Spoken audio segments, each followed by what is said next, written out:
गौरक्षा राजनीति है, गौ सेवा मानवता कहकर नहीं करके दिखाया।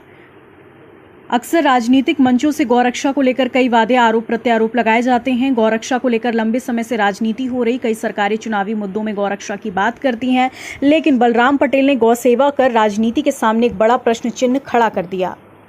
हमने देखा कि अक्सर देश में गौ सेवा की बात होती है, गौ रक्षा की बात होती है।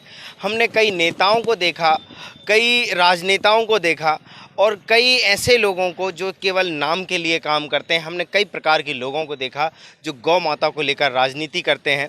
अभी हमने देखा कि हम यहाँ से गुजर रहे थे, देखा कि कुछ गायों को गले में पट्टी बांधी जा रही है, जो कि रेडियम की होती है, चमकती है लाइट में, वो पट्टी बांधी जा रही थी। मेरे साथ उपस्थित हैं वे सभी लोग, मैं उन्हीं से बात करूँगा। सबसे पहले मैं आपका नाम जानना चाहूँगा महोदय। मैं राष्ट्रीय रेवा सेवा भक्त मंडल संस्थापक बलराम पटेल हूँ, जो कि मैं निरंतर हर वर्षों में सड़कों पर हम देखते हैं, बारिश का समय जब आता है तो गाय माता कीचड़ के बचाव के कारण, मच्छर मक्खी के बचाव के कारण सब सड़कों पर आ जाती हैं और बहुत तीव्रता से इनका एक्सीडेंट होता है।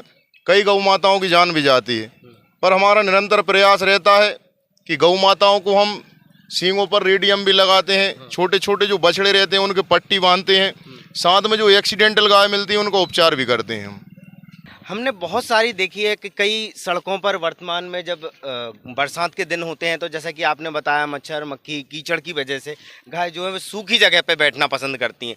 सड़क जो है वो उनके लिए सूखा स्थान मिल जाती है जहाँ के बैठती हैं और कई वाहनों से उनके निरंतर एक्सीडेंट होते हैं, निरंतर कहीं ना कहीं गौ की हत्याएँ होती हैं। इन सभी को आपने एक रोकने का प्रयास किया है, कैसे करते हैं और कहाँ से आप प्रेरणा आपको मिलती है? ये तो सब परमात्मा परमेश्वर की दया है, क्योंकि हमने देखा है हमारे भगवान श्री कृष्ण जी ने भी गौ माता की सेवा करी है, तो कहीं ना कहीं हमारे भारतीय संस्कृति का अहम हिस्सा गौ माता मानी जाती है।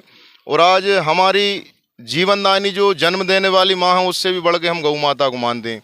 क्योंकि हमने देखा है जब किसी शिशु की माता खत्म हो जाती हैं तो उसे गौ माता दूध पिलाकर उसका जीवन यापन करा देती हैं, उसे पाल पोस कर बड़ा कर देती हैं। ऐसी हमारी महान गौ माता है। हमें जानकारी ये भी है कि आज से नहीं, आप वर्षों से, कई वर्षों से ये काम कर रहे हैं, ये कोई नया काम नहीं है। मुझे काफ़ी ज़्यादा जानकारी थी, हमने देखा आपको कि लंबे समय से आप काम कर रहे हैं। कब से ये काम कर रहे हैं आप?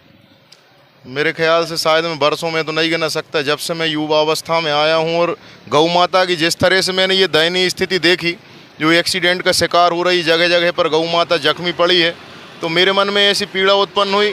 क्योंकि बचपन से लेकर लगभग जवानी तक मेरे पिताजी ने मुझे गाय का दूध बहुत पिलाया है, तो मेरी रगों में जो खून बह रहा है वो भी गौ माता के दूध का है। तो आज गौ माता मेरी माँ से भी बढ़कर मेरे लिए, उसे मैं दुखी नहीं देख सकता। इसलिए जगह जगह पर जाकर जहाँ जो गौ माता परेशान रहती है उसका उपचार भी करता हूँ। दुर्घटना से बचाव के लिए रेडियम भी लगाते हैं और साथ साथ हम शासन और प्रशासन से मांग भी करते हैं कि गौ माता की कहीं ना कहीं इन लोगों को सुरक्षा करना चाहिए।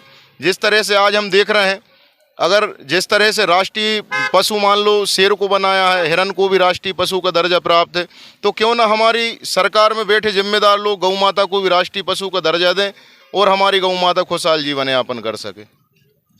जो लोग गाय को, जिसको आप माता कह रहे हैं, गौ माता है, हम सभी उसे गौ माता कहते हैं क्योंकि उसका दूध हमारे रगों में बह रहा है, जो गायों को जो लापरवाही से छोड़ देते हैं, उन लोगों के लिए क्या कहेंगे? उसका मुख्य कारण तो मैं ये बताना चाहता हूँ, जो शासन से हमने निरंतर मांग की है कि जो हर ग्राम पंचायतों में गौचरणों की भूमि हुआ करती थी, वो आज कहीं ना कहीं लोगों को कब्जा में है और आज गौचरणों की भूमि कहीं बची नहीं है। इसलिए और कहीं ना कहीं गौचरणों की भूमि नहीं, और स्वार्थी जो गौ मालिक हैं, लोग बाग कहते हैं किसान नहीं, मैं गौ मालिक, चाहे वो व्यापारी हो, दुकानदार हो या किसान हो, जो भी गौ माता को आवारा छोड़ता है, दोषी उसे मानता हूँ मैं। उसे ये काम नहीं करना चाहिए, क्योंकि हमारे सनातन में तो ये भी बताया गया है कि मरने के बाद जब हमें बेतरनी पार कराती तो वो भी गौ माता की पूंछ पकड़ के ही हम पार होते हैं। इसलिए गौ माता की रक्षा और सुरक्षा करना तो हम सबकी नैतिक जिम्मेदारी भी है।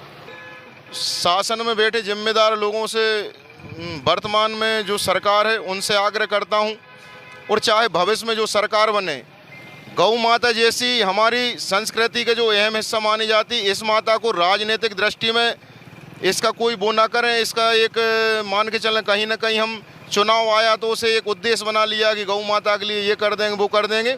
सरकार कोई भी हो, गौ माता की सुरक्षा करें, रक्षा करें, और गौ माता जब सुरक्षित रहेगी तभी हमारा देश खुशहाल जीवन यापन कर पाएगा। और जो गौशालाएं जगह जगह पर बनी हैं, इनकी भी सुचारू रूप से व्यवस्था होना चाहिए।